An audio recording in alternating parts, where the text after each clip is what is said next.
नमस्कार दोस्तों, सीईसी के इस लाइव एडिसेट लेक्चर में आप सभी का एक बार फिर से स्वागत है।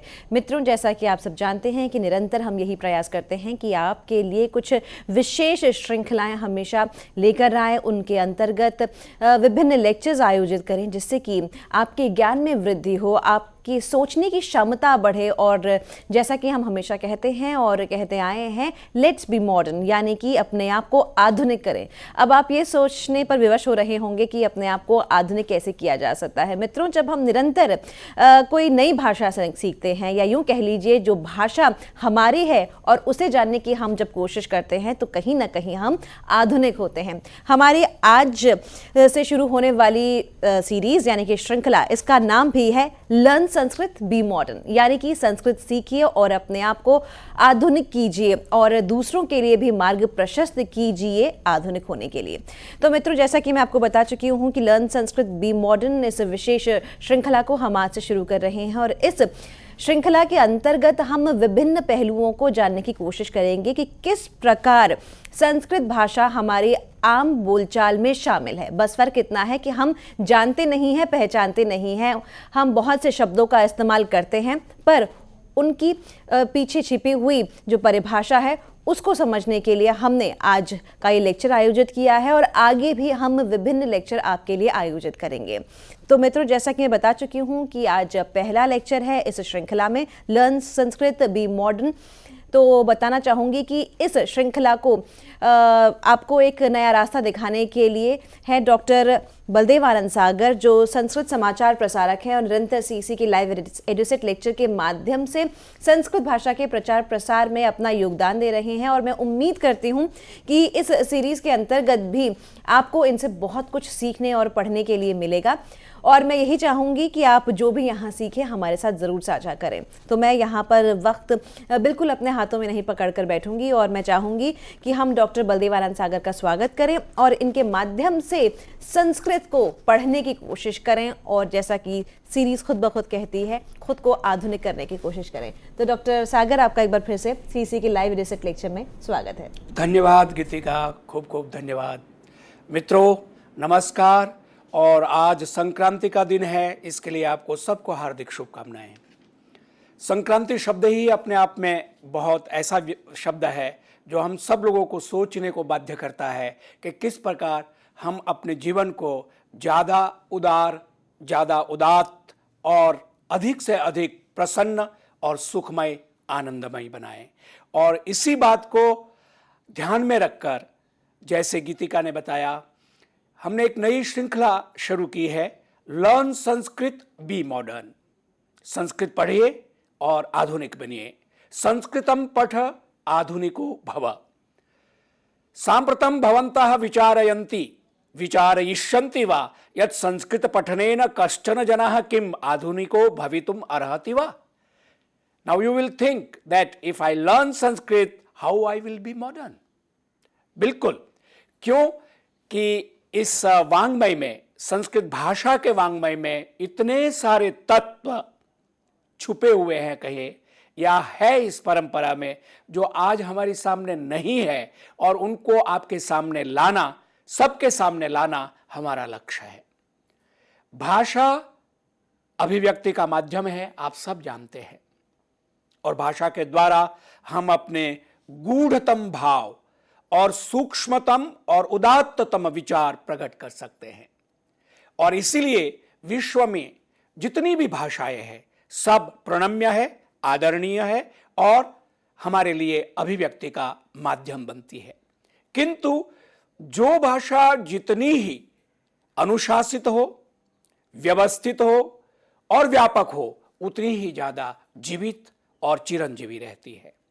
तो संस्कृत के बारे में मैं किस प्रकार की यह भाषा है, इस बात को विद्वानों के लिए रखता हूं कि विद्वान लोग इस पे अपनी बात रखें। मैं एक संस्कृत का विद्यार्थी हूं, और जिस तरह से पारंपरिक ढंग से मैंने संस्कृत पढ़ी है, मैं केवल 3 श्लोक लेके आज आपके सामने आया हूं, जो प्रत्येक भारतीय प्रतिदिन प्रायः इसका उच्चारण भी करता है, जीवन में बोलता भी है। और इन 3 श्लोक जो अनुष्टुप छंद में है, माध्यम से मैं संस्कृत लर्निंग की प्रक्रिया को आगे बढ़ाऊंगा। श्लोकत्रयमादाय अहम अत्र उपस्थितोस्मि। एतान् श्लोकान् आधृत्य केन प्रकारेण वयं संस्कृतं पठितुं प्रयतामहे वा प्रयत्नं करिष्यामः इत्येव अस्माकम् अस्ति लक्ष्यम्.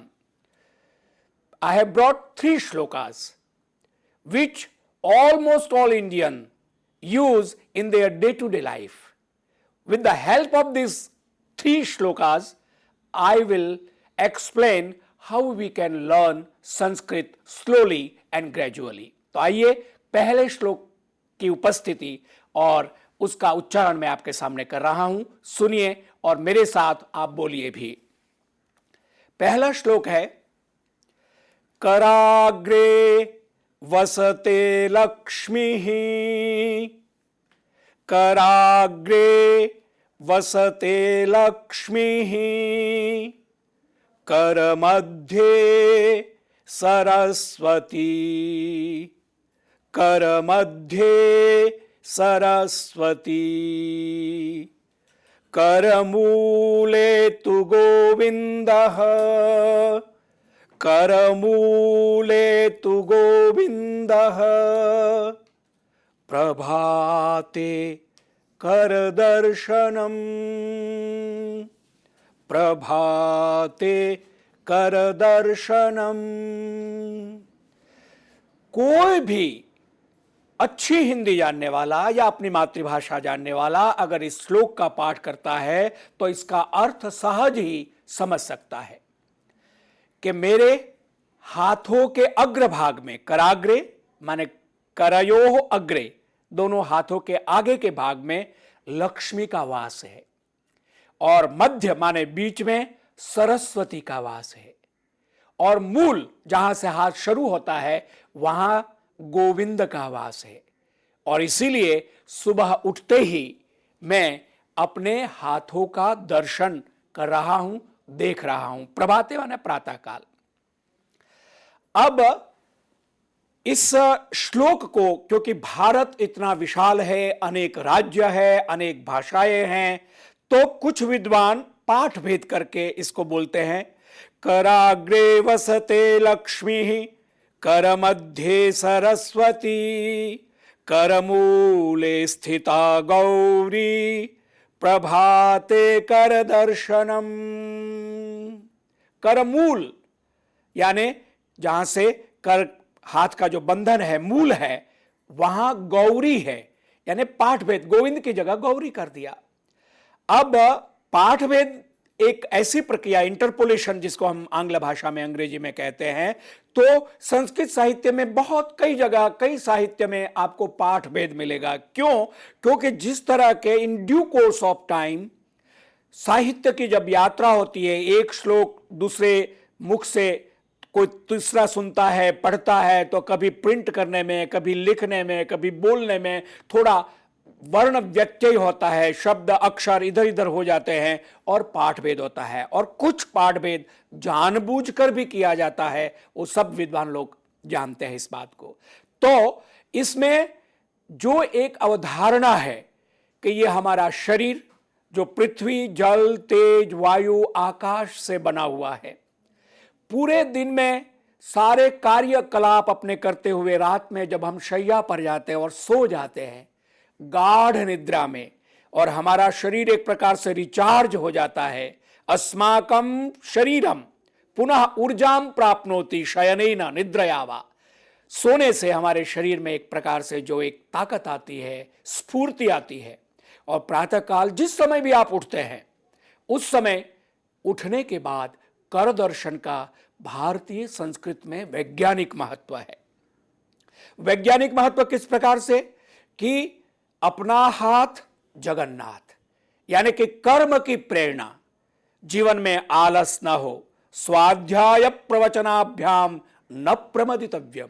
ये उपनिषद और वेद का आदेश है, संदेश है कि स्वाध्याय माने चिंतन, प्रवचन माने जो बात कहनी है, या स्वाध्याय प्रवचन का जो टेक्निकल मीनिंग है उसको लेकर भी हम कह सकते हैं पढ़ना, पढ़ाना, प्रवचन करना और समाज में उच्च आदर्शों को आख्यापित करना, रखना, प्रतिष्ठापित करना. इस बात को हमारा जो वैदिक संदेश है कि उसमें प्रमाद नहीं करना चाहिए, यानी कि कर्म की शिक्षा, सतत कर्म करना चाहिए। कर्म से ही सिद्धि मिलती है, कर्म से ही व्यक्ति विकास करता है, कर्म से ही अपना भाग्य बनाता है व्यक्ति। तो कर्म की प्रेरणा कहां से? सुबह जब हम उठेंगे तो शरीर को स्फूर्ति के साथ पुनः अगले कई घंटों के लिए हमें ताकत चाहिए, चेतना चाहिए, ऊर्जा चाहिए, उसके लिए कर दर्शन की फिलॉसफी है। इसके पीछे कोई वर्ग विशेष, जाति विशेष, धर्म विशेष, भौगोलिक सीमा नहीं है। विश्व का कोई भी व्यक्ति अपने दोनों हाथों को इकट्ठा करके कराग्रे वसते लक्ष्मी करमूले सरस्वती करमध्येतु तु, इस तरह से दर्शन कर सकता है। तो इससे होगा क्या? वेद में भी कहा है, अयम ते हस्तः भगवत्तरः, ये हमारे जो हाथ है वो अनंत ऐश्वर्यों का स्वामी है।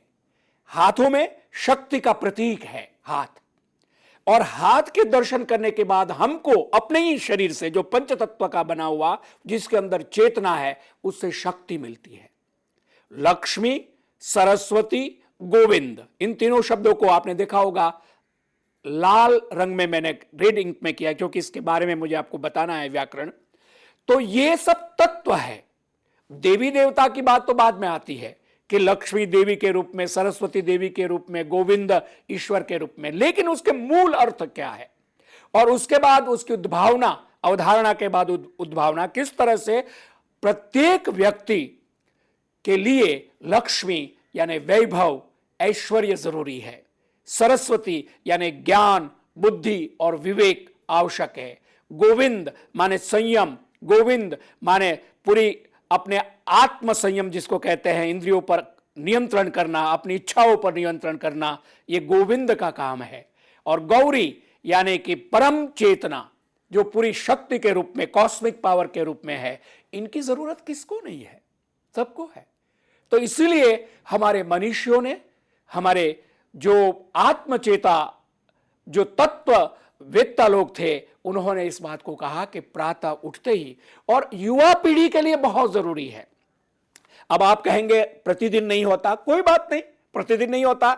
जिस दिन रविवार है उस दिन आप कर लीजिए कर दर्शन, या जिस दिन आप छुट्टी पर जाते हैं और वहां आराम से कोई कार्य नहीं, क्योंकि जनरली महानगरों में या वहां रहते हैं उनको जल्दी उठ के दूसरे काम में लगना होता है।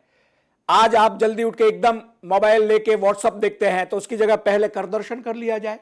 कराग्रे वसते लक्ष्मी करमूले सरस्वती करमध्येतु गोविंद प्रभाते कर दर्शनम। तो इस प्रकार से आप कराग्रे वसते लक्ष्मी करमध्य सरस्वती करमूले स्थिता गौरी प्रभाते कर दर्शनम, जैसे आप पाठ, यानी कि ये सब तत्व हमारे हाथ में है। ये हमको बोल के, दर्शन करके, फिर अनुभूति भी करना है, केवल बोलने के साथ, और बोलते जाएंगे तो अनुभूति भी बाद में होने लगेगी। ये हमारा जीवन दर्शन है। अब ये मैंने एक चित्र इसलिए आपके सामने रखा है कि इस तरह से, किस तरह से हम सामने हाथ रखें और बाद में हम प्रणाम करेंगे। ये प्रणाम की मुद्रा है। प्रणाम में आपने देखा कि हमारा दाहिना और बाहिना हाथ दोनों मिल जाता है, यानी कि जीवन के लिए आवश्यक जो पॉजिटिव और नेगेटिव दोनों ऊर्जा है उसको हमने मिलाया। ये जो विद्युत प्रकाश है, इसमें आप देखते हैं कि पॉजिटिव नेगेटिव दोनों जो पक्ष है ऊर्जा का, उसको जब हम मिला देते हैं तो रोशनी होती है, कार्य होते हैं, एक शक्ति पैदा होती है। तो हमारे ही दोनों हाथों को हमने मिलाया और प्रणाम किया।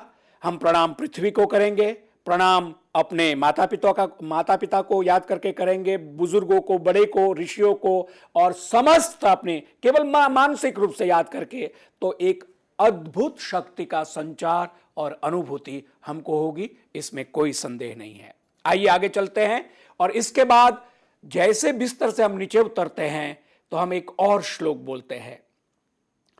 समुद्रवसने देवी पर्वतस्तन मंडले, समुद्रवसने देवी पर्वतस्तन मंडले, विष्णुपत्नी नमस्तुभ्यं पादस्पर्शं क्षमस्व मे, विष्णुपत्नी नमस्तुभ्यं पादस्पर्शं क्षमस्व मे। ठीक पहला श्लोक जैसे था वैसे ही ये बहुत सरल है। समुद्र वसना, वसन माने वस्त्र, समुद्र माने पर्वत। देखिए ये समुद्र है। भारत का अगर हम संदर्भ दें तो भारत 3 ओर से समुद्रों से घिरा हुआ है। ये समुद्र के बाद पर्वतस्तन मंडले, पर्वत पहाड़, समुद्र और पहाड़, ये पहाड़ पर्वत। और इस प्रकार से पृथ्वी के, हमारे भारत के संदर्भ में और विश्व में समुद्र और पर्वत हमको सभी जगह दिखाई देते हैं। यानी समुद्र वसने देवी पर्वत स्तन मंडले विष्णु पत्नी नमस्तुभ्यम पाद स्पर्शम क्षमस्व में। पूरी पृथ्वी का वर्णन करने के लिए हमारे ऋषियों ने कहा कि जिसका वस्त्र समुद्र है, इस पृथ्वी का वस्त्र क्या है? समुद्र है, हे देवी। और जो पर्वत है वो आपका सीना है, स्तन मंडल है आपका। आप विष्णु पत्नी है। विष्णु माने व्यापक तत्व, जो कॉस्मिक एलिमेंट जिसको हम कहेंगे, व्यापक तत्व, उसकी आप पत्नी है। आपको मैं प्रणाम करता हूं। चूंकि अब मैं बिस्तर से नीचे उतर के लगातार आप पर, पृथ्वी पर मैं घूमूंगा, दौड़ूंगा, घमासान चलूंगा, ये सब होगा, तो मेरा जो पाद स्पर्श है, चूंकि आप पूजनीय है, आप आदरणीय है, तो मेरा ये जो पाद स्पर्श है इसको आप क्षमा करेंगे। मां है पृथ्वी, पृथ्वी को अपने मां माना है। तो उस संदर्भ में हम क्षमा याचना करके फिर पृथ्वी पर चलना शुरू करते हैं। अब कोई तर्क कर सकता है कि मल्टी स्टोरी बिल्डिंग में रहते हैं तो दूसरी, तीसरी, 5वीं मंजिल में जब रहते हैं तो वहां तो पृथ्वी नहीं है, कैसे हम वहां पृथ्वी का मतलब होता है जो पृथ्वी तत्व है, यानी कि जो फर्श है वो भी पृथ्वी ही है। तो जहां भी हम रहे, हमारा पैर जब नीचे आता है तो उससे पृथ्वी के साथ हमारा स्पर्श होता है। तो ये पाद स्पर्श की क्षमा याचना के साथ ये दूसरा श्लोक मैंने रखा। अब हमारा आधुनिक जीवन है, हम सुबह उठ के ब्रश वगैरह, दंत धावन जैसे करते हैं, तो दंत धावन माने दांत साफ करना, ब्रश करना, उसके भी मंत्र है भारतीय संस्कृति में। बहुत आर्ष परंपरा जो है वो अद्भुत है। और उसमें पहले हम वनस्पति के साथ ज्यादा हमारा संबंध था, तो नीम का, बबूल का जो दातुन है वो करते थे। और वो दातुन तोड़ने के लिए भी हम नीम से प्रार्थना करते हैं कि मैं तेरी टहनी तोड़ रहा हूं, मुझे क्षमा करना, क्योंकि ये टहनी तोड़ के मैं अपने दांत साफ करूंगा, लेकिन मैं टहनी तोड़ता हूं, ये एक प्रकार से तुमसे मैं कुछ ले रहा हूं, तो मैं तुम्हें पानी पिलाऊंगा या और एक पेड़ लगाऊंगा। इस तरह से करके हम क्षमा याचना करके दातुन। लेकिन आजकल तो हम ब्रश करते हैं, पेस्ट होता है और इस तरह का जीवन है। उसके बाद जो भी हम उषाह पान करते, जलपान या चाय पान या इस तरह से, ये सब होने के बाद हो, लेकिन सूर्योदय के समय हम सूर्य को नमस्कार करते हैं। ये तीसरा श्लोक जो मैं आपके सामने अभी रख रहा हूं। सूर्योदय जो इस पृथ्वी का प्रकाश है, इस पृथ्वी को ऊर्जा देता है, उष्णता, गर्मी देता है, प्रकाश देता है, ऐसा प्लैनेट है, ऐसा ग्रह है। और बिना सूर्य न हो ऐसी हम कल्पना ही नहीं कर सकते हैं। तो उस सूर्य को प्रणाम करने के लिए हमारे ऋषि लोग कहते हैं, आदिदेव नमस्तुभ्यं प्रसीद मम भास्कर। आदिदेव नमस्तुभ्यं प्रसीद मम भास्कर। दिवाकर नमस्तुभ्यं, दिवाकर नमस्तुभ्यं प्रभाकर नमोस्तुते, प्रभाकर नमोस्तुते। पुनः उसी बात को अहम आवृत्या स्मारयामि यत् सरलोऽयं श्लोकः यः कश्चन अपि सम्यक मातृभाषां वा शुद्ध हिंदी भाषां जानाति सारल्येन अस्य श्लोकस्य अर्थम अवगंतुम पारयति। Anyone who understand his or her mother tongue or good Hindi, they can understand this shloka. आदिदेव जो अनंत काल से देवता के रूप में विराजमान है, सूर्य देव, उसको आदिदेव कहते हैं। सूर्य को नमस्तुभ्यम, आपको मैं प्रणाम करता हूं। प्रसीद मम भास्कर, हे भास्कर, रोशनी देने वाले देवता, मम प्रसीद, मेरे पर प्रसन्न होइए। दिवाकर, दिवा माने दिन, सूर्य होता तो दिन होता है, सूर्यास्त हो जाता तो रात्रि हो जाती है। दिवाकर माने जिसके कारण, जिसके उदित होने के कारण दिन बनता है। हे दिवाकर, नमस्तुभ्यम, आपको मैं प्रणाम करता हूं। प्रभाकर, प्रभा करने वाले, ज्योति देने वाले, रोशनी देने वाले, प्रकाश देने वाले, हे प्रभाकर, नमोस्तुते, आपको मैं पुनः प्रणाम करता हूं। बहुत सरल। सूर्य के 3 शब्द आए हैं, आदिदेव, भास्कर, दिवाकर, प्रभाकर, 4 शब्द है। और कितने शब्द पर्यायवाची सिनोनिम्स होते हैं वो भी मैं आगे आपको अमर कोश की मदद से बताऊंगा। तो ये 3 श्लोक मैं आधार रूप में आपके सामने रख रहा हूं कि हम ज्यादा आज की युवा पीढ़ी या जो भी लोग हैं, इवन जो अपने आप को नास्तिक कहते हैं कि हम तो भगवान में नहीं मानते हैं, बिल्कुल ठीक है, आपका हम आदर करते हैं, कोई बात नहीं, लेकिन ये 3 हम सब के लिए, आस्तिक, नास्तिक और इस पृथ्वी का हर व्यक्ति, उसके लिए आवश्यक है। सूर्य को प्रणाम करने से चेतना मिलती है, शक्ति, पॉजिटिव एनर्जी मिलती है। तो क्यों ना हम उस तत्व को स्वीकार करें जो कि हमको आधुनिक बनाए, हमको समय के साथ शक्ति और प्रेरणा दे। क्योंकि जीवन में वैसे भी डिप्रेशन, अवसाद, दुख, प्रतिकूलता की कमी नहीं है, ये सब चीज हमारे सामने है। उसके प्रतिरोध के लिए हम क्या करते हैं, बहुत सारा प्रयास करते हैं, दिन रात सोचते हैं कि हमको सुख कैसे मिले, आनंद कैसे मिले। तो अगर इन चीजों से आप जीवन में प्रयोग कीजिए, हफ्ते भर, 10 दिन, 15 दिन कीजिए, और आप देखिए आपके जीवन में स्वयं में कितना अंतर आता है। और इसके लिए बालक हो, युवा हो, वृद्ध हो, पुरुष हो, स्त्री हो, कोई भी हो, सबके लिए ये ऐसी वस्तु है जो सबको शक्ति देगी। तो इन्हीं 3 श्लोकों के आधार पर हम आगे बढ़ते हैं। पुनः मैं इन तीनों श्लोकों का पाठ करता हूं, आप मेरे साथ करेंगे तो आपको भी वो बहुत जल्दी याद हो जाएगा और प्रतिदिन आप इसको प्रयोग कर सकते हैं। आइए एक बार पाठ करें।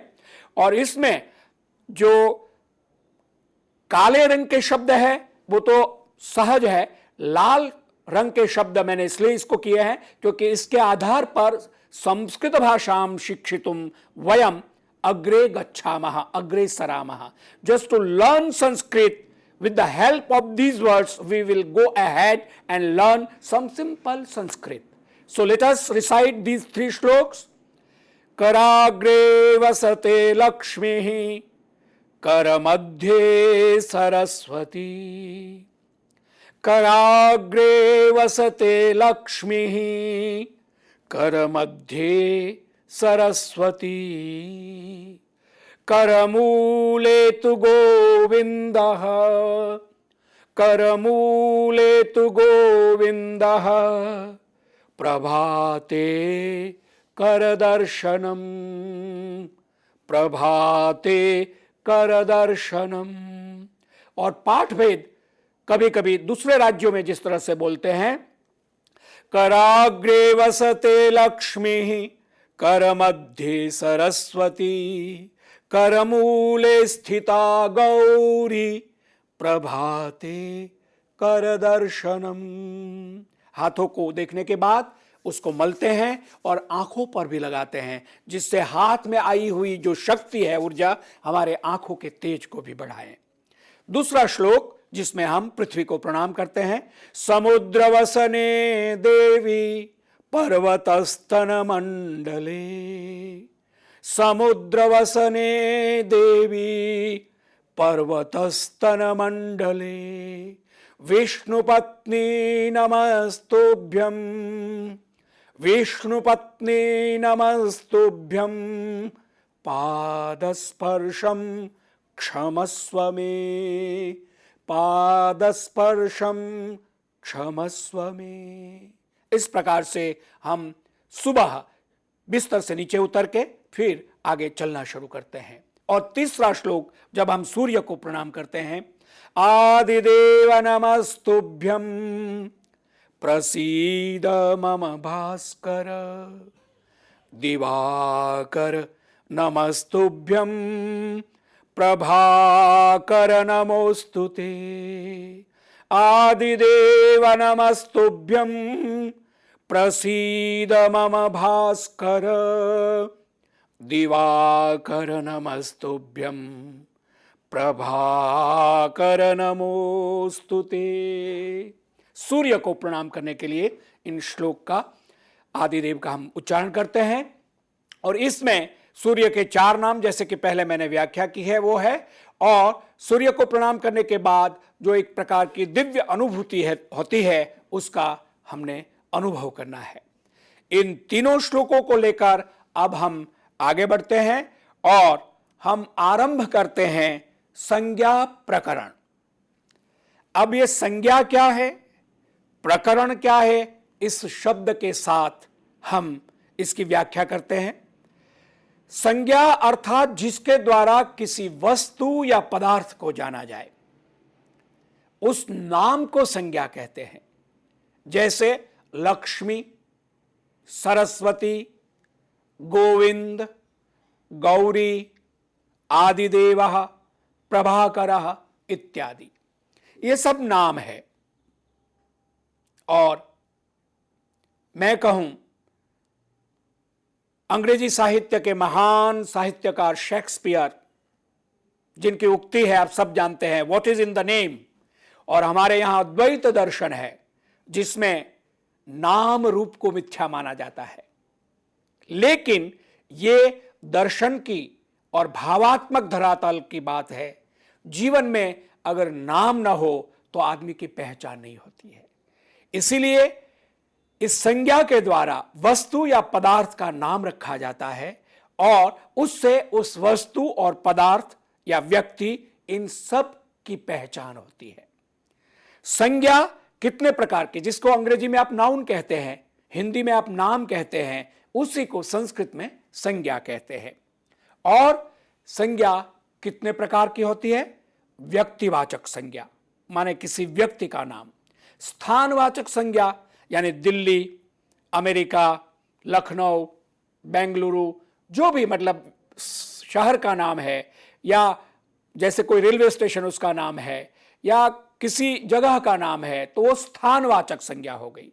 भाववाचक संज्ञा, प्यास, भूख, क्षुधा, बुभुक्षा, ये भाववाचक, सुख, दुख, ये भाववाचक है।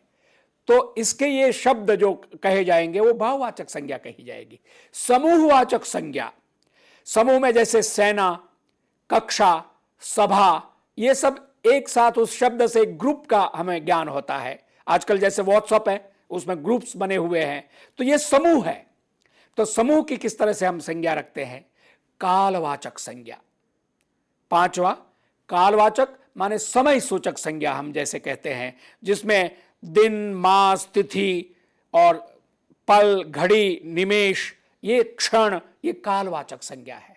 जातिवाचक संख्या, जाति माने किस प्रकार से प्राणी, जैसे हम कहेंगे कि ये वानर जाति है, ये मनुष्य जाति है, ये पशु जाति है, तो जातिवाचक संज्ञा। और कई भेद है, यानी संज्ञा जो नाम हम रखते हैं वो कई भेदों में, व्याकरण में ये पूरा अध्याय आता है। हम हिंदी का व्याकरण पढ़े या अंग्रेजी का व्याकरण पढ़े, इसमें नाउन यानी संज्ञा का बोध किया जाता है। और संस्कृत व्याकरण में इसको बहुत ही अच्छी तरह से व्याख्यान और इसकी एक तरह से व्यवस्था की गई है। संज्ञा को प्रातिपदिक बोलते हैं, और ये प्रातिपदिक क्या होता है मैं आगे आपके सामने व्याख्यान करता हूं। तो आइए, जैसे हमने पहला श्लोक बोला, कराग्रे वसते लक्ष्मी ही, तो ये लक्ष्मी व्यक्तिवाचक संज्ञा है। अब हिंदी, अंग्रेजी या और किसी भाषा में भी जब हम शब्द बोलते हैं, ध्वनि करते हैं, तो उसका अर्थबोध होता है।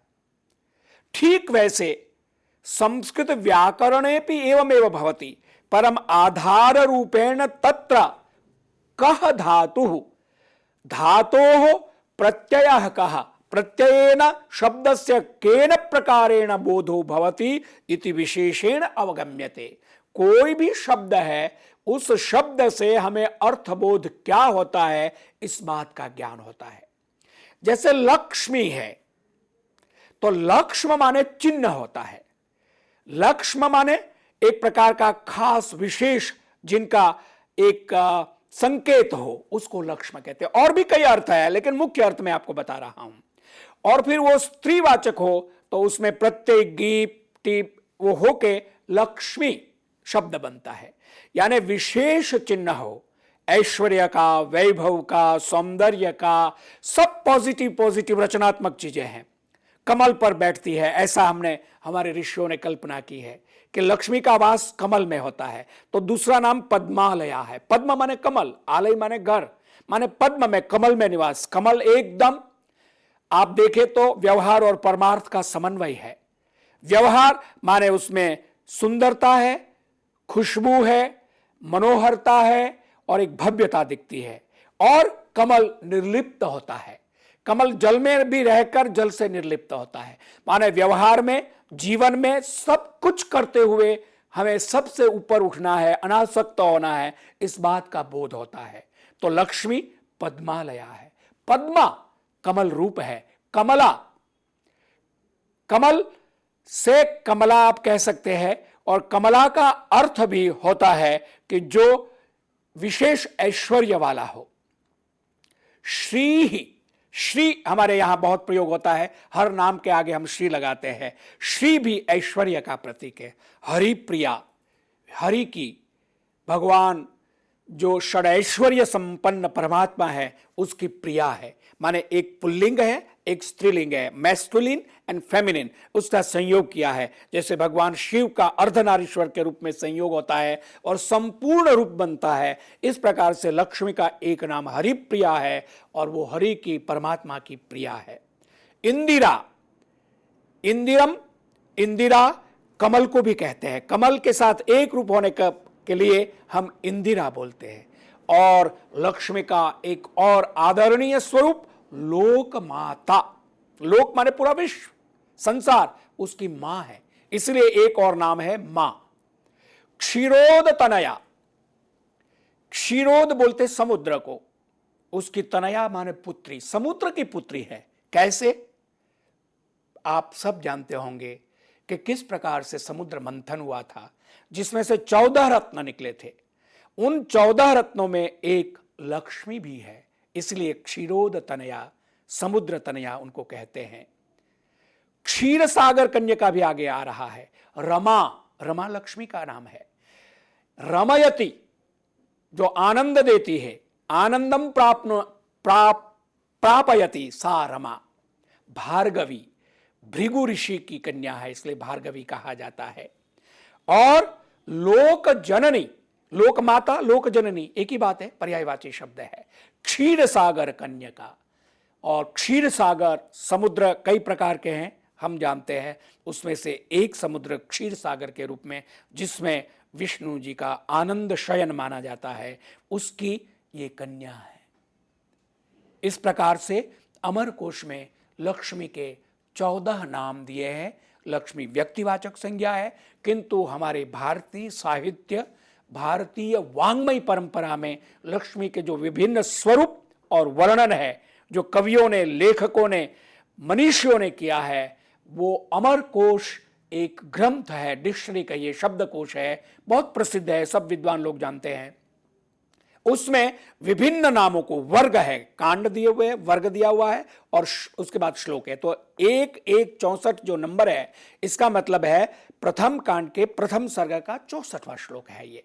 और 14 नीचे जो अंक है, इसका मतलब होता है कि लक्ष्मी के 14 पर्याय अमर कोश में दिए हैं। वैसे बहुत सारे हैं, किंतु उन्होंने, अमर सिंह जी ने 14 नामों का उल्लेख अमर कोश में किया है। आइए आगे बढ़ते हैं। इसके बाद सरस्वती आया। कराग्रे वसते लक्ष्मी, कर मध्य सरस्वती। सरस्वती, रसवती, रसेन सह सरसा, सा सरस्वती।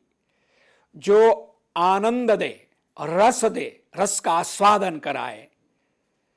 भौतिक आनंद तो है ही है, आध्यात्मिक आनंद दे, विद्या का आनंद दे, साधना का आनंद दे, अध्यात्म का आनंद दे, उसको सरस्वती कहते हैं।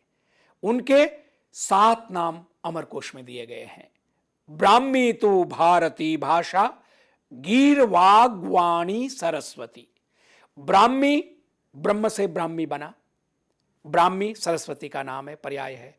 भारती, भारती, भा प्रतिभा, भा भास या तेज, तेजसी, रता, सा जो तेज में, प्रकाश में सतत रमण करती हो या प्रकाशवती हो, उसको भारती आप कहेंगे। भाषा, भाषा माने अभिव्यक्ति, जो मन में भाव है, मस्तिष्क में विचार है, उसको सामने लाए संसार के सामने, तो इसलिए भाषा। गीर, गी का मतलब अर्थ भी भाषा होता है। देवता भी, दैवत जो स्वरूप है, गीर्वाग्वाणी सरस्वती, देवता को भी गैरवाणी बोलते हैं संस्कृत को। तो गीर शब्द का अर्थ होता है सरस्वती, वाक, वाक माने वाणी, वाचा, और वाणी तो है ही है, और सरस्वती। ये 7 नाम सरस्वती के अमरकोश में दिए हुए हैं। आगे चलिए, विष्णु के कितने नाम है? 46, 46 नाम विष्णु के अमरकोश में दिए हुए हैं। मैं पाठ करता हूं, आप सुनिए। विष्णुर्नारायणः कृष्णो वैकुंठो विष्टरश्रवाः दामोदरो ऋषिकेशः केशवो माधवः स्वभुः दैत्यारि पुंडरीकाक्षो गोविंदो गरुड़ध्वजः। गोविंद शब्द आया है, कराग्रे वसते लक्ष्मी, करमध्ये सरस्वती, करमूले तु गोविंदः, गोविंदो गरुड़ध्वजः, पीतांबरोच्युतः शार्ङ्गी, विश्वक्सेनो जनार्दनः, उपेन्द्र इंद्रावरजश्चक्रपाणिश्चतुर्भुजः, पद्मनाभो मधुरिपुः वासुदेवस्त्रिविक्रमः, देवकीनन्दनः शौरिः श्रीपतिः पुरुषोत्तमः, वनमाली बलिध्वंसी कंसारातिरथोक्षजः, विश्वंभरः कैटभजिद्विदुः श्रीवत्सलाञ्छनः, पुराण पुरुषो यज्ञ पुरुषो नरकांतकः, जलशायी विश्वरूपो मुकुंदो मुरमर्दनः, मुकुंदो मुरमर्दनः। विष्णु के ये 46 नाम अमरकोश में मिलते हैं। लेकिन यहां मैं ये बात कहना चाहूंगा कि भारतीय वांग्मय परंपरा में, या यूं कहिए संस्कृत साहित्य परंपरा में, सहस्त्र नाम की समृद्ध और अद्भुत परंपरा है। विष्णु सहस्त्र नाम, शिव सहस्त्र नाम, देवी सहस्त्र नाम, दुर्गा सहस्त्र नाम, हनुमत सहस्त्र नाम, सीता सहस्त्र नाम, प्रत्येक जो दिव्य शक्तियां जिनको हमारे यहाँ जिनका वर्णन मिलता है, जिनकी उपासना की गई, साधना की गई है साधकों द्वारा, और उन शक्तियों का साक्षात्कार किया है, उन सब की सहस्त्र नाम परंपरा है। यानी कि प्रत्येक जो ध्वनि होती है उसमें कहीं ना कहीं उस तत्व की अभिव्यक्ति होती है। इसलिए सहस्त्र नाम की परंपरा अद्भुत परंपरा है। अगर गंभीर अध्ययन करना चाहते हैं और इन शास्त्र नाम परंपराओं के बारे में आप पढ़ना चाहते हैं तो संस्कृत साहित्य में विपुल वांग्मय कई पुस्तकें और आपको YouTube पर भी बहुत सारे स्तोत्र मिल जाएंगे। आइए आगे बढ़ते हैं। गौरी शब्द आया है। गौरी शब्द के लिए 23 नाम अमरकोश में हमको मिलते हैं, 23। उमा कात्यायनी गौरी, काली हेमवतीश्वरी, शिवा भवानी रुद्राणी, शर्वाणी सर्वमंगला। अपर्णा पार्वती दुर्गा मृणानी चंडिकात्मिका आर्या दाक्षायणी चैव गिरिजा मेनकात्मजा कर्ममोटी तु चामुंडा चर्मचुमुंडा तु चर्चिका उमा कात्यायनी गौरी काली हैमवतीश्वरी। अब ये नाम जो कि पर्यायवाची है अमरकोश में दिए हुए हैं, प्रत्येक नाम का अर्थ है जिससे गुरु से गौरी बनता है, जिसमें गुरुत्व हो, और गौर वर्ण से भी गौरी शब्द बनता है जो बहुत ही सुंदर हो, गौर वर्णा हो।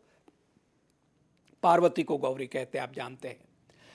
तो इन शब्दों को, पर्यायवाची शब्दों को हमारे यहां संस्कृत वाङ्मय में जब बालक का प्रवेश होता था तो आरंभ में अमरकोश याद करवाया जाता था। क्यों?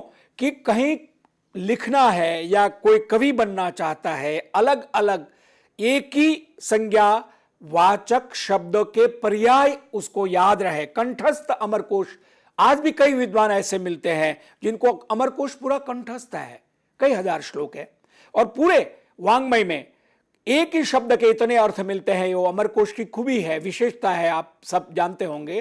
तो गौरी के इतने पर्यायवाची शब्द है। गौरी की जगह कात्यायनी शब्द भी हो सकता है, काली भी हो सकता है, शिवा भी हो सकता है, भवानी भी हो सकता है, गिरिजा भी हो सकता है। तो ये हर एक शब्द का फिर अपना अर्थ है। जैसे गिरिजा, तो गिरि माने पर्वत, पहाड़, पर्वते या पर्वत से पैदा हुई वो गिरिजा है, यानी हिमालय की पुत्री है। काली है, काली का रूप धारण किया था इसलिए उनका नाम काली है। कात्यायनी है, सर्वमंगला है, सर्वमंगलकारिणी है। मेनकात्मजा, मेनका की बेटी है इसलिए मेनकात्मजा है। यानी प्रत्येक शब्द का अर्थ उस व्यक्ति की विशेषता बताता है। और संस्कृत में तो आप जानते ही है कि ध्वनि जो पद है उस पद से ही पता चलता है कि इसका अर्थ क्या है। इसलिए व्यक्तिवाचक जितनी भी संज्ञाएं हैं उसका यह महत्व है कि उस संज्ञा से उस व्यक्ति के गुण और उसकी पहचान पता चलती है, उसकी खूबियां, विशेषताएं उससे पता लगती है। अब हमने समुद्र वसने देवी पर्वत स्तन मंडले विष्णुपत्नी नमस्तुभ्यम पाद स्पर्शम क्षमस्व में श्लोक में समुद्र वसने पढ़ा। समुद्र शब्द के 15 नाम अमरकोश में मिलते हैं।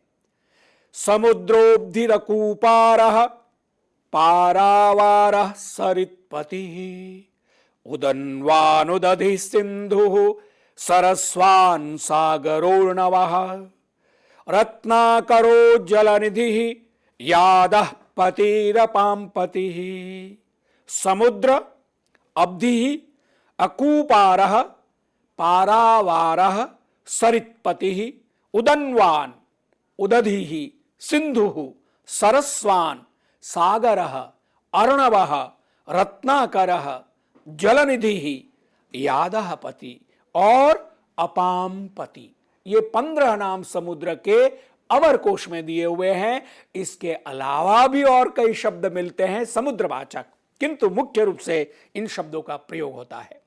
तो समुद्र वसने देवी में समुद्र का संदर्भ आया, तो मैंने आपके सामने ये समुद्र के नाम रखे।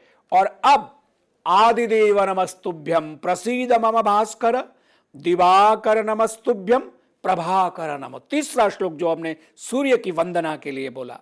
आइए अब सूर्य के कितने पर्यायवाची शब्द संस्कृत वाङ्मय में मिलते हैं जिनका उल्लेख अमर सिंह ने अपने अमरकोश में किया है। पहले आप पाठ सुन लीजिए, फिर मैं आपको बताता हूं।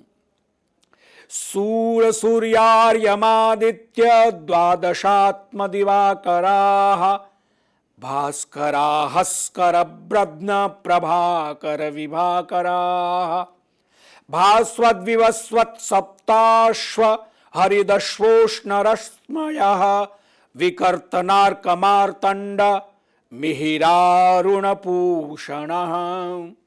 द्युमणिस्तरणिर्मित्रश्चित्रभानुर्विरोचन विभावसुर्ग्रहपतिस्त्विषां पतिरहर्पतिः भानुरहंसः सहस्रांशुस्तपनः सविता रविः पद्माक्षस्तेजसां राशिच्छायानाथ तमिस्रः कर्म साक्षी जगच्चक्षुर्लोकबन्धुस्त्रयी तनुः प्रद्योतनो दिनमणिः खद्योतो लोकबान्धवः इनो भगो धामनिधिश्चांशुमाल्यब्जनीपतिः इनो भगो धामनिधिश्चांशुमाल्यब्जनीपतिः। 54 नाम है, 54 नेम्स ऑफ द सन, जिसको हम सूर्य देवता कहते हैं। उसके 54 नाम संस्कृत साहित्य में मिलते हैं और कुछ नामों के पीछे पूरी कथा है कि क्यों उनका नाम। जैसे मैं एक नाम आपको दूं, त्रयी तनुः। ये त्रयी तनुः यानी 3 जो तत्व है, 3 जो वेद है, 3 जो काल है, उसका समग्र रूप सूर्य है। तनु माने शरीर, त्रयी माने 3 तत्वों का समूह। आप जानते हैं कि भगवान शिव के रुद्रावतार के साक्षात मूर्ति हनुमान, उनके गुरु है सूर्य। सूर्य से वेद पढ़े थे भगवान हनुमान ने। और बाकी तो कई कथाएं हैं, मतलब ये कथाएं जिनके पीछे रहस्य है और केवल साधना से पता चल सकता है। सब गुणीजन सुधीजन जानते होंगे कि साधना करने वाला व्यक्ति इन रहस्यों को समझ सकता है। 54 नाम एक ही व्यक्ति के संज्ञा एक है। मैं केवल यह कहना चाहता हूं कि कितना समृद्ध है ये साहित्य, जिसमें जितना चिंतन किया जाए, मनन किया जाए, स्वाध्याय किया जाए, उतने रहस्य उजागर होते हैं। क्यों हम सूर्य की उपासना करें? सूर्य के बिना हमारा अस्तित्व क्या है? ज्योतिष में हम देखें या भौतिक शास्त्र, रसायन शास्त्र, जीव शास्त्र, जैव बायोलॉजी जिसको हम कहते हैं, कहां नहीं इस तत्व का महत्व है। तो उसको वैज्ञानिक दृष्टि से भी हम सोचे तो केवल आदर सम्मान इसीलिए करें क्योंकि उसको देवता माने नहीं। आप विश्लेषण कीजिए, जो बुद्धिजीवी व्यक्ति है वो विश्लेषण करे कि कितना महत्व है। क्यों हमारे ऋषियों ने कहा कि सूर्योदय होने से पहले स्नान कर लेना चाहिए या स्नान करते हुए सूर्य को अंजलि देना चाहिए? ये सब वैज्ञानिक, उसके पीछे कई लोगों ने, जब वो एक गतानुगतिक हो जाता है तो उसके लिए कई सामाजिक परिष्कार भी आए हैं, उसकी भी कई कथाएं हैं। लेकिन अगर देखा जाए तो इसका इतना महत्व है कि हमें कितना भी अपने आग्रह दुराग्रह है उसको छोड़कर आधुनिक बनने के लिए, क्यों कि हमारा लक्ष्य है लर्न संस्कृत बी मॉडर्न। आपको आधुनिक बनना है तो इस अस्य वाङ्मयस्य अध्ययनम कृत्वा यह वस्तु यद वस्तु अस्ति यद तत्वम अस्ति तस्य सम्यक अवबोधनम स्यात्। वो फिर अद्वैत वेदांत हो या सिक्स सिस्टम फिलोसॉफी हो या वैदिक मनीषा हो, उनको धीरे धीरे धीरे धीरे जैसे आत्मसात करते जाएंगे तो ये सारे रहस्य खुलते जाएंगे और समझ में आता जाएगा। जो आनंद की अनुभूति है, विद्या के आनंद की अनुभूति है, ज्ञान के आनंद की अनुभूति है, वो प्राप्त होगी और वही तो सच्चिदानंद है। उसको प्राप्त करने के लिए हमको आधुनिक बनना है और आधुनिक बनने के लिए हमको संस्कृत वाङ्मय का अध्ययन करना है, स्वाध्याय करना है। तो इसी संदर्भ में लर्न संस्कृत बी मॉडर्न हमारा नारा है और इस नारे को सिद्ध करने के लिए अस्माभिः सर्वैरपि संस्कृताध्ययनम करणीयम, संस्कृतम लेखनीयम, संस्कृतम भाषणीयम, संस्कृतम पठनीयम। ये जनाः कथयन्ति यत् संस्कृते केवलं कर्मकाण्डादिकम् एव वर्तते, केवलं धार्मिक कृत्यानि एव सन्ति, तत्तु सन्त्येव, परं तत्र यत् जीवनस्य विज्ञानम् अस्ति, यत् तत्र आनन्दः अस्ति, तदर्थमपि अस्माभिः अस्य वाङ्मयस्य अध्ययनं करणीयम्। तो इस तरह से हमने देखा कि सूर्य के 54 नाम हैं और सूर सूर्यार्यमादित्य द्वादशात्म दिवाकरा भास्करा हस्कर ब्रध्न प्रभाकर विभाकरा भास्वत विवस्वत सप्ताश्व हरिदशोष्ण रश्मया, इस प्रकार से 54 नाम आप बाद में भी इसको देख सकते हैं यूट्यूब पर जब देखें इसको स्टील करके आप इसका याद भी कर सकते हैं। और जब भी चाहे अमरकोश आपसे, अगर आप संस्कृत का गंभीर अध्ययन करना चाहे तो अमरकोश भी आप देखें, पढ़ें, और उससे जो लाभ हो सकता है भाषा में शब्द सामर्थ्य का, शब्द वृद्धि के लिए, उसमें आपको आनंद आएगा। आगे चलते हैं। संज्ञा प्रकरणम, जहां से हमने शुरू किया था। संज्ञा अर्थात जिसके द्वारा किसी वस्तु या पदार्थ को जाना जाए, उस नाम को संज्ञा कहते हैं। जैसे लक्ष्मी, सरस्वती, गोविंद, गौरी, आदिदेव, प्रभाकर, जो हम कर चुके हैं। अब एक एक शब्द का संस्कृत साहित्य के अनुसार प्रकृति प्रत्यय बोलते हैं। यानी प्रकृति माने मूल धातु और प्रत्यय माने सफिक्स, यानी पीछे जो जुड़ता है। सफिक्स मोटे तौर पर 200 है संस्कृत में, प्रत्यय 200 है। प्रत्यय का एक अर्थ होता है विश्वास, जिसको हम बिलीफ कहते हैं। तो मूल धातु से, प्रकृति से जब प्रत्यय जुड़ता है तो शब्द बनता है। उदाहरण के लिए मैं आपके सामने रखूं गोविंद, जैसे अभी तीसरे नंबर पर यहां है। तो गो माने इंद्रिय, सेंस, 6 सेंस, जो हमारे 5 हमारे सेंस है। स्पर्श, घ्राण माने गंध, रस और देखना, दृश्य, ये जो 5 इंद्रियां हैं, 5 तत्व, उसकी 5 इंद्रियां, कर्म इंद्रिय, ज्ञानेन्द्रिय जिसको कहते हैं।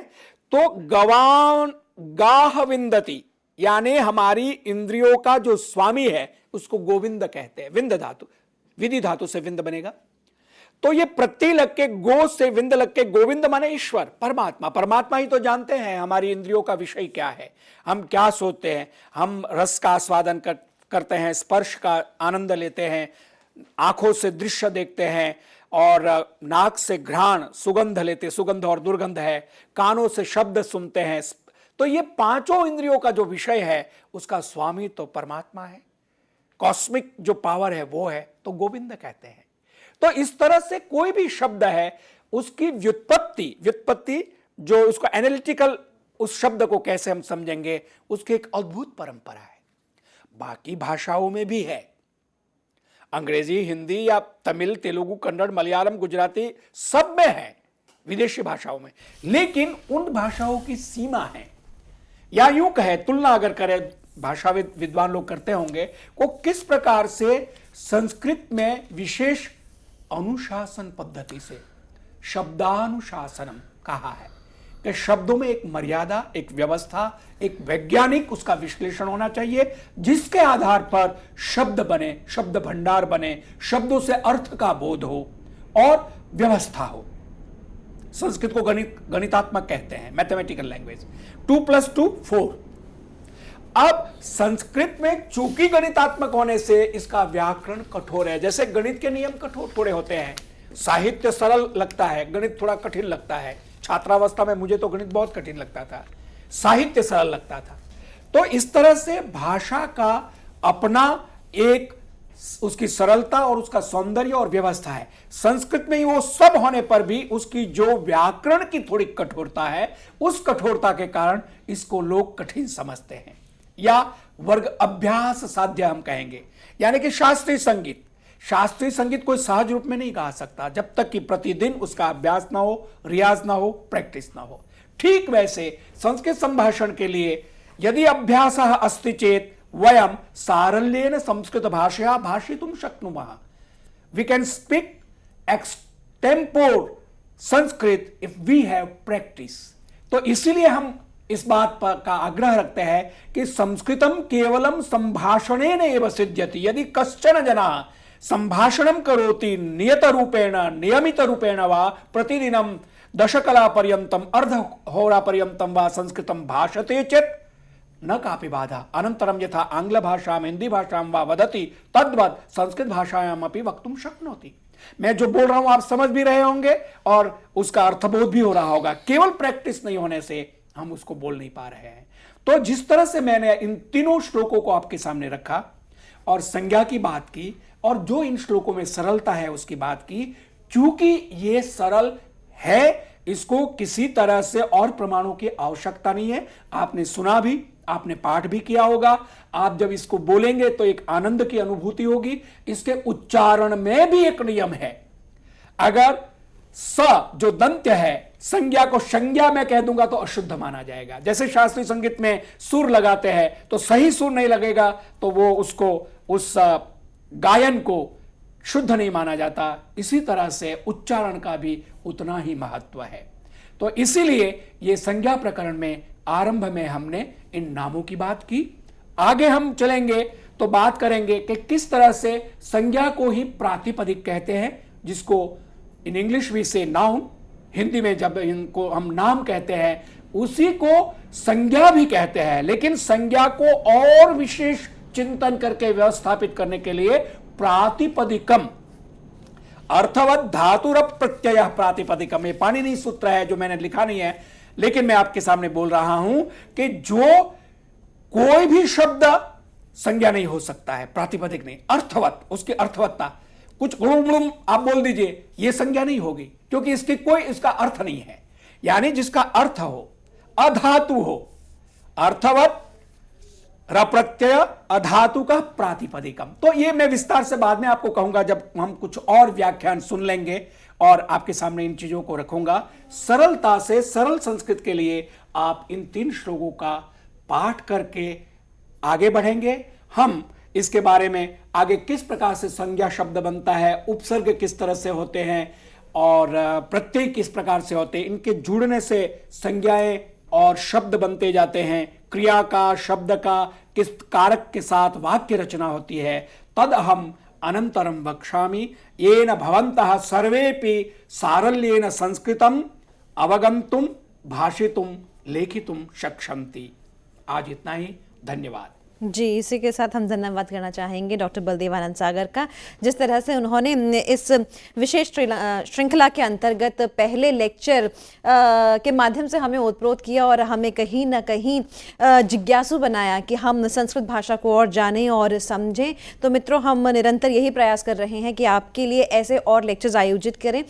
डॉक्टर सागर, क्योंकि यहाँ पर समय बहुत ज़्यादा कम है और आपने उच्चारण को लेकर अभी यहाँ पर बात की थी, आवाज़ का कितना ज़्यादा महत्व होता है उच्चारण करते वक्त जब हम संस्कृत भाषा की बात करते हैं? 100% महत्व होता है, मैं यूं कहूंगा। इसीलिए आपने देखा होगा हमारे यहाँ श्रुति परंपरा थी जिसमें गुरु बोलते हैं और शिष्य उसको उच्चारित करता है। तो कहीं भी स्वर में क्यों उदात्त, अनुदात्त, स्वरित, ह्रस्व, दीर्घ, ये सब भेद है, सब जानते होंगे। तो उसको सही उच्चारण करना, जो वर्ण है चाहे कॉन्सोनेंट हो या वोवल हो, स्वर व्यंजन, उसको ठीक से बोलना। जैसे स, श, श 3 तरह के भेद है, मूर्धन्य श है, दंत्य श है, तालव्य श है, इस तरह से। तो उसका 100% महत्व है। और आजकल गीतिका जी, खास बात मैं ये कहूंगा कि जैसे कंप्यूटर साइंस हो रहा है, हमारे पास मोबाइल है, हम बोलते हैं और उसका वॉइस आप रिकॉर्ड करके भेजते हैं। तो उसमें जो सॉफ्टवेयर है, उसमें जो साउंड है, वो वैसा उच्चारण हम नहीं करेंगे तो वो सही वो एप्लीकेशन नहीं होगा। तो उच्चारण का तो विज्ञान के संदर्भ में भी बहुत महत्व है। जी, उच्चारण का सबसे बड़ा उदाहरण इस वक्त हमारे साथ हमारे स्टूडियो में मौजूद डॉक्टर बलदेवानंद सागर स्वयं है। जिस प्रकार ये उच्चारण करते हैं, उम्मीद करते हैं आप भी चाहेंगे कि आप भी इस प्रकार का उच्चारण करें जब आप संस्कृत सीख रहे हैं या फिर और अभ्यास से आ जाएगा, प्रैक्टिस से वो हो सकता है। बिल्कुल। तो आपको और अभ्यासरत बनाने के लिए हम आपके लिए आगे भी लेक्चर आयोजित करेंगे और आपसे जल्द मुलाकात होगी। तब तक के लिए नमस्कार। नमस्कार।